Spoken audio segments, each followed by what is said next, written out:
Olá! A história começa como se fosse apenas uma brincadeira. Chacotas, insultos, agressões verbais. E hoje não é preciso sair de casa para ser vítima. O bullying também está na internet. Muitos casos resultam em assassinatos ou até mesmo suicídio. O massacre em uma escola de Realengo, no Rio de Janeiro, em 2011, pode ter sido provocado por constantes intimidações. Algumas vertentes já tocam no assunto ao analisar a tragédia de Suzano, em São Paulo. Vamos ver agora depoimentos de outro caso, de 2017, que aconteceu em Goiânia. Discutiu com ele falando que ele não tomava banho, não passava desodorante. Um amigo nosso ontem falou que ia trazer desodorante. E pelo que me falaram, ele trouxe o desodorante hoje. E por isso, ele atirou. Na hora que bateu o sinal da aula de ciências, a gente escutou um barulho e achou que era bombinha. Aí a professora perguntou o que é isso, aí ele saiu atirando para todo lado, aí eu segurei na mão da minha amiga e a gente foi até a polícia. Estava no trabalho, recebi informação, vim correndo para cá, cheguei aqui, graças a Deus, meu filho está tudo bem. É da sala do meu filho a pessoa que atirou, é da sala dele. O que você ficou sabendo? Eu fiquei sabendo que ele chegou, assistiu até a quinta aula, depois da quinta aula, no intervalo da quinta para a sexta aula, começou a atirar. Eu conversei com ele hoje. Não, eu só sentei do lado dele, né? Aí ele olhou pra mim e falei, oi, Júlio. Falei, oi, Júlio, tudo bem? Ele, tudo. Só isso. Aí eu já saí de lá. Ele não falou que estava com a arma? Não, não falou pra mim. Ele viu que você estava com essa arma? Não, ele não tinha muitos amigos. Muita gente chamava de fedorento. Isso há muito tempo. E já tem bastante tempo. E para discutir o assunto, estão aqui no estúdio Fabrício Martins, advogado especialista em Direito do Trabalho e Direito Público, e Álvaro Moreira Domingues Júnior, presidente do Sindicato dos Estabelecimentos Particulares de Ensino do Distrito Federal. Muito obrigada pela presença de vocês. Sejam bem-vindos ao fórum. Bom, vou começar com você, professor Álvaro. Desodorante, né? A gente viu ali no depoimento das crianças, dos adolescentes, um falava que o amigo já estava de saco cheio de ser chamado de fedido, de fedorento, e no começo do programa eu falei que muitas vezes começa como se fosse uma brincadeira, né? Mas não é uma brincadeira, né? O que é bullying, na verdade? Vamos começar pela definição disso. A definição e o conceito é assim, quando existe um comportamento regular e frequente de intimidação, de humilhação, de uma pessoa. Isso aí é o bullying, né? No caso, especificamente, o estudante.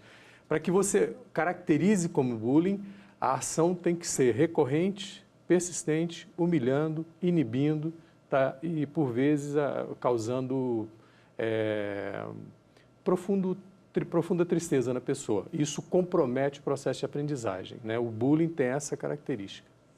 Professor Fabrício, a legislação é específica, existe uma legislação específica para esse caso, e na legislação, o que se diz a respeito? Olha só, o bullying, conforme a legislação agora de 2015, o bullying é aquela prática reiterada daquele que, fora da legislação, vem falando sobre o valentão, aquele que humilha o outro para se divertir. Ou seja, é algo que é divertido para aquele que humilha. Mas em alguns estudos nós percebemos que essa pessoa que costuma humilhar o outro para se divertir, na verdade ele tem um problema já histórico dentro do seu próprio lar, mas ele reverte isso dentro da instituição de ensino. Então a legislação vem dizer que a escola é responsável, que o professor é responsável, que os agentes envolvidos no processo de educação, eles têm que estar atentos justamente para evitar a prática do bullying. Então, quando nós falamos sobre bullying dentro do ambiente, que deve ser dentro do ambiente educacional, que também pode ir para o cyberbullying, né? Nós vemos que é essa prática reiterada da diversão à custa, vamos dizer assim, da humilhação de outro. Então, acho até que é interessante diferenciar o que vem a ser bullying e o que não vem a ser bullying dentro da sala de aula. Pois é, professor Álvaro, na escola, as crianças, elas conseguem identificar essa diferença? Porque, por exemplo, na minha época não se falava de bullying, né? Na verdade, ele existia, porém não tinha essa nomenclatura, né? Mas existiam brigas, existiam chacotas, como o senhor falou, né? Existia, mas não tinha esse conceito. Hoje conversa-se muito com os alunos sobre isso. E os alunos têm essa ciência, essa noção de que realmente isso é tão nocivo? Sim, você percebe isso no comportamento grupal. Você consegue perceber isso no comportamento individualizado e é possível, né, como disse muito bem o doutor Fabrício, as pessoas que trabalham na área educacional, que estão em contato com o aluno, elas podem identificar exatamente quem está sofrendo. O que a gente observa na maioria das vezes é que nem sempre são tomadas atitudes de acolhimento daquele que sofre, tá? E principalmente de conversar com aquele que impinge o sofrimento, aquele que coloca o outro em sofrimento, para entender os motivos, tá? E transformar essa situação, que é uma situação desagradável, humilhante, tá? E de sofrimento, em uma situação de aprendizagem. Né? Eu posso comentar com você rapidamente dentro do aspecto mais do ponto de vista psicológico. Né? Nós sabemos que inicialmente a gente tem um núcleo inicial de amor é a mãe, no seguinte é a família, depois a escola e depois a sociedade. O que esses níveis todos têm que ter em comum? O amor realmente é o ser humano.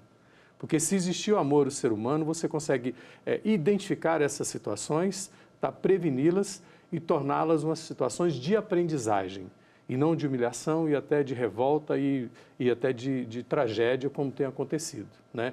Então, essa é a visão que você tem que ter.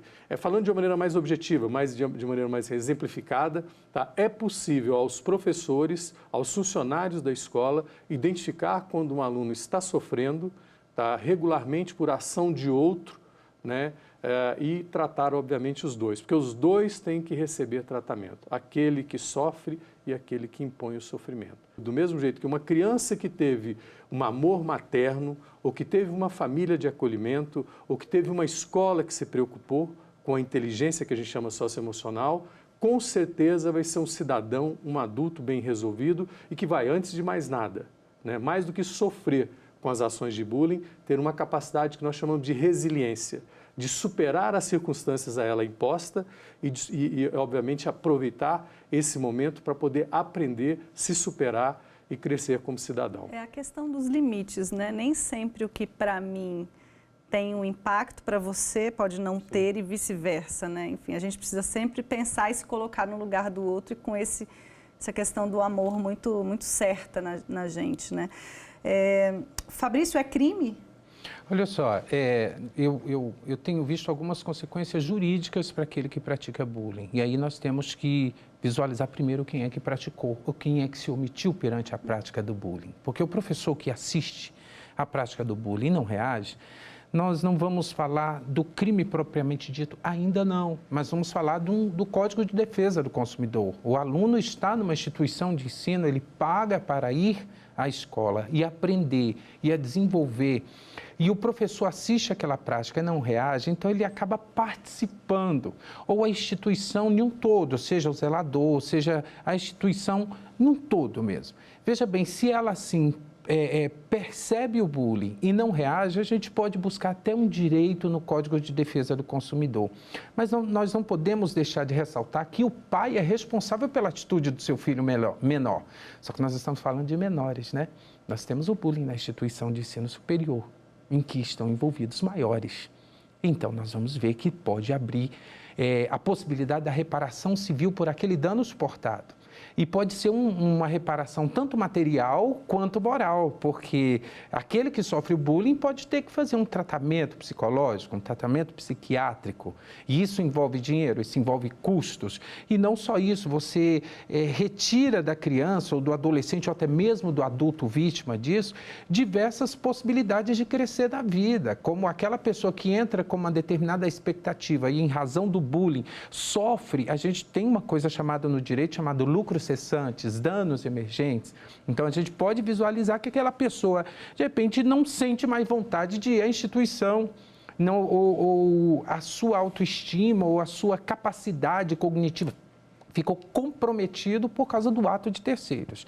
Então, eu só vou visualizar e só vou dizer em questão de crime, que foi a sua pergunta, quando aquele que é vítima do bullying acaba cometendo atos extremos, como são os casos, inclusive o que comentaste agora, e que nós não vamos falar em crime porque estamos falando no menor, mas quando falamos de um maior, Então, pode chegar a virar um crime, pode tornar-se um crime, sem contar que isso pode alcançar outros agentes do ambiente familiar, porque a criança pode não reagir perante o bullying, mas e o pai? Será que não vai querer reagir em relação a isso? Recentemente, nós tivemos um caso exatamente de um aluno que era chamado de fedorento. E o negócio começou a surgir exatamente porque em um dia ele, para ir à escola, a empregada não havia colocado a roupa para lavar, deixou no cesto. E ele, para não perder a aula, vestiu aquela roupa. E realmente aquele dia ele teve essa circunstância. Nunca mais ele teve outro nome na instituição, só de fedorento. Aí o pai começou a ter um tipo de reação, que foi querer tirar a satisfação da escola, já queria quebrar a porta de escola, e a gente vê que começa o direito penal a ser envolvido. Então, temos que pensar no caso, como que ele está sendo aplicado para ver se caracteriza crime ou somente um dano moral ou defesa do consumidor e outros mais que a legislação possa vir a trazer. Álvaro, o professor também pode ser vítima de bullying? Pode ser vítima de bullying. Aliás, não raro nós estamos vendo cada vez mais situações em que os professores são agredidos em sala de aula. Por vezes têm sido veiculados vídeos que mostram esse tipo de agressão. E existem alunos que não apenas agridem, mas recorrentemente ameaçam os professores. Isso tem sido uma conduta muito comum no mundo contemporâneo, né? Principalmente nas escolas brasileiras. Por outro lado, também o professor investido da autoridade tem que ser treinado, ele tem que ser qualificado para que, a partir da sua autoridade, ele não venha exercer também uma humilhação ao aluno. São os dois pontos que tem que ser colocados. Mas, recentemente, o que tem mais emergido nas redes sociais, ou mesmo falado, seria o bullying do aluno com o professor. E aí tem uma coisa muito interessante, nem sempre a violência só física, por vezes a gente observa a violência física como uma agressão, né, a pessoa fica machucada, etc. Mas existe a violência que nós chamamos não verbalizada, que é o aluno que não atende ao comando do professor, que não aceita a sua orientação, né, e que reage de uma forma recorrentemente contra a autoridade do professor. E sem hierarquia, sem autoridade, é muito difícil você conseguir realmente implementar projetos pedagógicos ou mesmo a prática docente da cotidiana. Então, isso aí realmente é preocupante. Só complementando, dentro da perspectiva dita pelo Dr. Fabrício, né, existe o arcabouço jurídico, mas nós temos aí que nos preocupar mais com uma questão cultural, né, porque é exatamente o trabalho da cultura da nossa sociedade que vai prevenir para que a gente não fique judicializando todas as questões, né? Então, aí tem que ser um trabalho de prevenção. A gente poderia dizer que prevenção primária seria o acolhimento desses alunos na escola, dentro dessa perspectiva, com profissionais qualificados. Existem as prevenções secundárias, que seria a própria segurança da escola na sua infraestrutura, o pessoal que faz a segurança. Mas isso é muito importante. Eu vou pedir licença para vocês, porque a gente vai partir para um breve intervalo e no próximo bloco você vai ver justamente como as escolas estão agindo preventivamente em relação ao bullying. Não sai daí.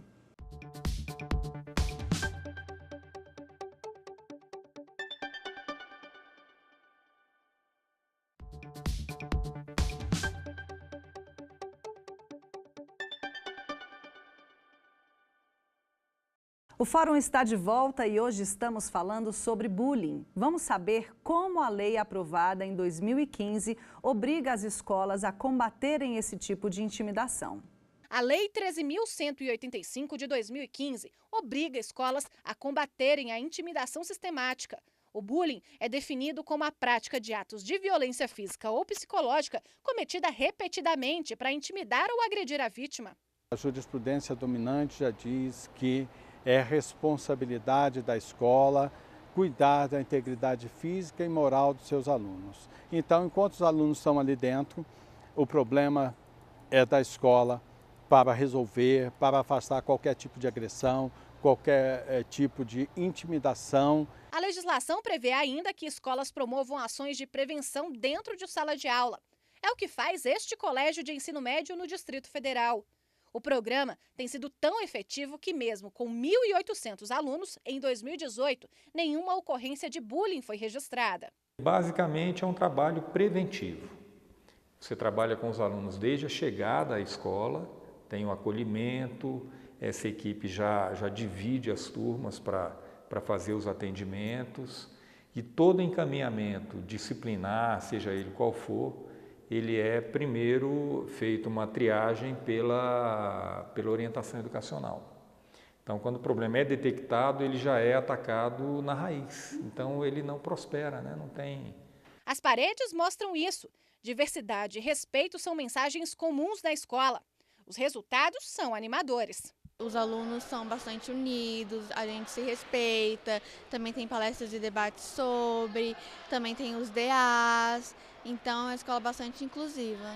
Apesar de trabalhar a autoestima das vítimas, esta psicóloga lembra, é preciso tratar também o agressor. Então a gente precisa olhar para o agressor, né, como alguém que também precisa de ser compreendido. Professor Fabrício, que a lei determina, a gente acabou de ver, né? Mas o que está determinado? Tem uma periodicidade, tem uma forma de agir ou simplesmente a lei joga isso para a escola? Na verdade, o legislador, quando veio tratar sobre essa questão, como disse o professor Álvaro, o excesso de judicialização da questão traz a necessidade de uma positivação de uma medida para que a instituição já se prepare a manter equipe pedagógica com essa finalidade, a manter profissionais e orientações e fazer trabalho de prevenção que deve ser constante dentro das instituições, uma vez que o prejuízo social é muito maior do que a simples judicialização. Quer dizer, eu digo simples não diminuindo, mas dizendo o seguinte, a judicialização é importante, sim, mas veio o legislador para fazer essa prevenção. Vamos nos prevenir, vamos já criar uma equipe, já vamos criar uma metodologia para evitar a prática do bullying, porque o bullying traz um prejuízo social para todos. Inclusive, aquela pessoa que pratica o bullying precisa ser trabalhada. E essa equipe que é formada conforme a legislação, ela tem que identificar quem é esse agressor, quem é essa pessoa que pratica o bullying, porque muitas vezes essa situação ela já é um histórico familiar. E que, de repente, com aquela equipe observando, envolve até o estatuto do menor, envolve o estatuto da criança e do adolescente, ok? E vai trazendo para a sociedade um resultado muito mais benéfico do que simplesmente aquela equipe que trabalha dentro da instituição, porque isso alcança externamente, fora da instituição. É fácil identificar, professor? Não é muito difícil. Eu vou dizer que basta ter uma metodologia e ter uma regularidade de observação. Mas para os gestores escolares mais atentos, orientadores escolares, tá, um breve percurso durante o intervalo e o recreio, já é possível você verificar quem está sofrendo, o aluno que está sofrendo, que está isolado, que está triste, que por vezes, às vezes não é nem resultado de um bullying, pode ser até um problema familiar, mas ali você tem que abordar, por vezes você não precisa saber exatamente o que aconteceu com o aluno, mas basta acolher e conversar que ele pode até superar aquela situação de uma maneira bem resiliente, né? Mas é possível também na observação nos intervalos de aula, ou mesmo conversando com os colegas em sala de aula, tá? Com um pouco de perspicácia você consegue saber quem agride e quem é agredido. E você pode tomar providências, como disse muito bem esse gestor escolar que está aí no VT, tá? Com medidas de acolhimento, de palestras, de diálogo, né? E se a escola realmente consegue ter êxito, quem ganha é a sociedade. No caso do bullying, existe um perfil de quem sofre ou de quem pratica ou realmente é um problema generalizado? Não existe. Existe um perfil, mas eu te confesso assim, que até onde eu conheço, há necessidade de se aprofundar pesquisas nessa área. Até porque esse perfil ele tem uma correlação com a cultura da sociedade, né? Um bullying num país diferente do nosso é diferente daquele que existe aqui no nosso. Não tem uma relação com a cultura, mas existe um perfil. Eu posso te dizer de imediato que normalmente o agressor ele vem de um núcleo familiar em que ele não aprendeu o exercício do amor. Então, em geral, quando você a grosso modo, quando você traça um perfil do agressor, ou aquele que impõe uma tragédia como essas que nós temos assistido, tá? O que mais se observa? Às vezes um problema de, você poderia dizer, não assim com mais importância ou menos importância, mas o primeiro, o vínculo mãe e filho.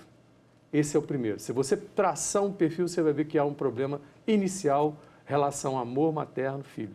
Segundo, o exercício do amor que o exercício da convivência e das normas sociais, o primeiro ambiente é a família. O segundo, o terceiro, né, que nós temos que estar preparado é a escola e depois a sociedade.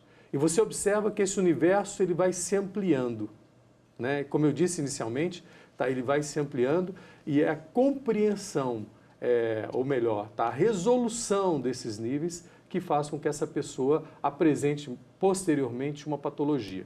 Eu acredito que também essas tragédias que têm acontecido na sociedade, né, a gente tem que tomar um certo cuidado para poder não valorizar excessivamente o bullying.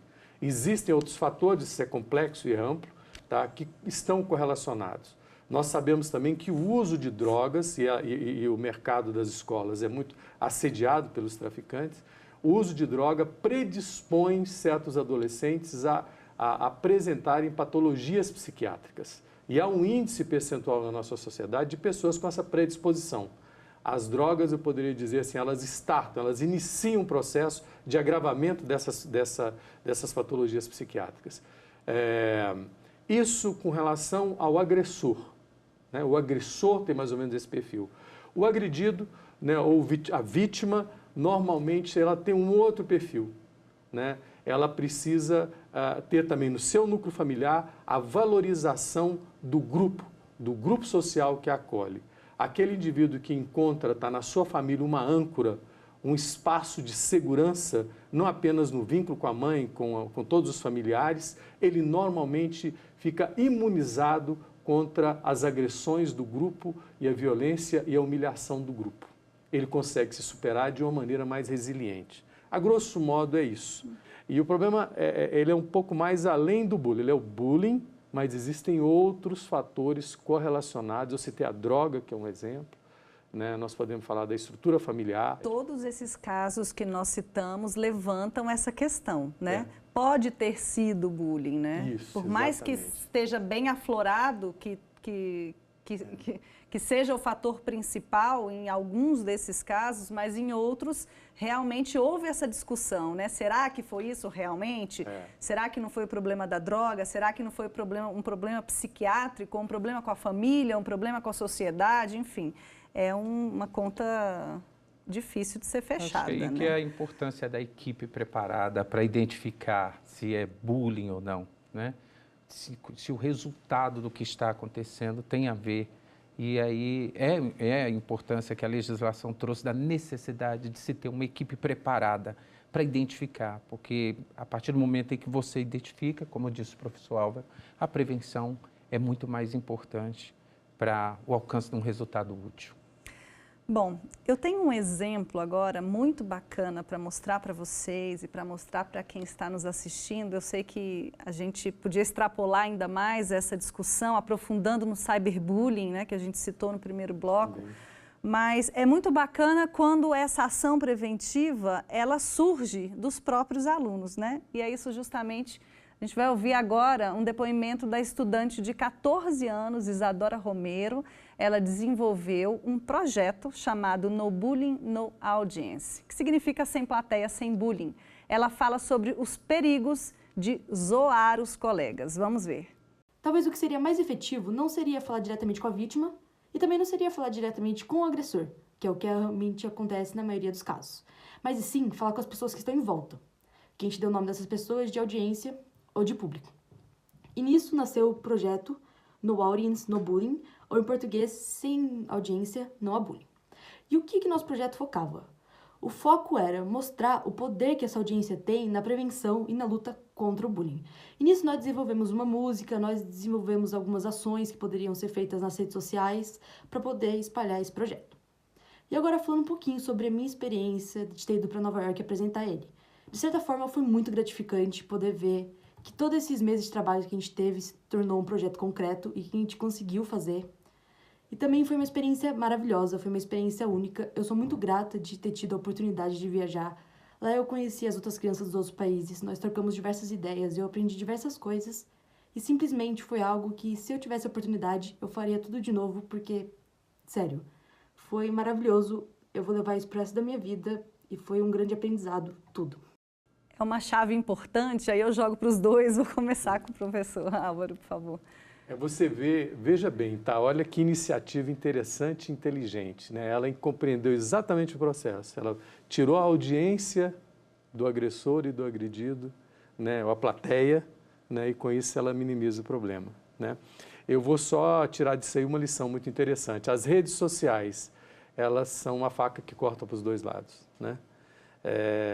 Ela pode tanto, né, criar uma situação e repercutir intensamente, né, o prejuízo a alguém, mas, por outro lado, numa rede social você pode conseguir também repercutir uma ideia interessante, uma ideia brilhante como essa, de maneira muito intensa, né?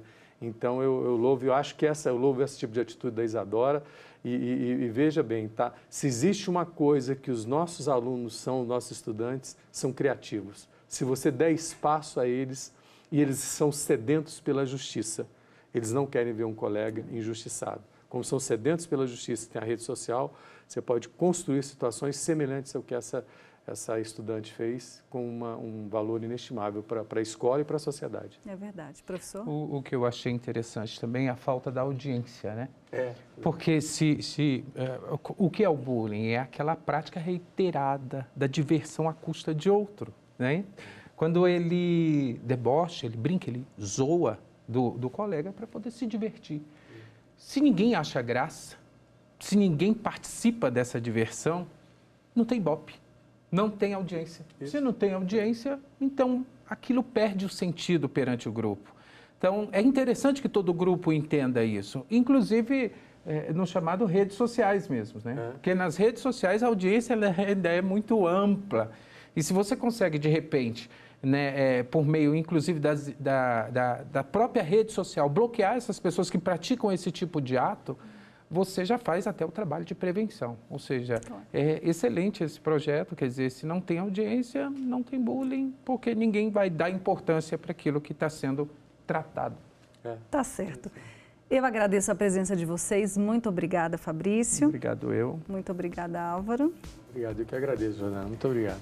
E o Fórum chega ao fim. Se tiver alguma dúvida ou sugestão, mande um e-mail para a gente, forum@stf.jus.br. Você também pode nos fazer uma visita no YouTube, TV Justiça Oficial. Tchau!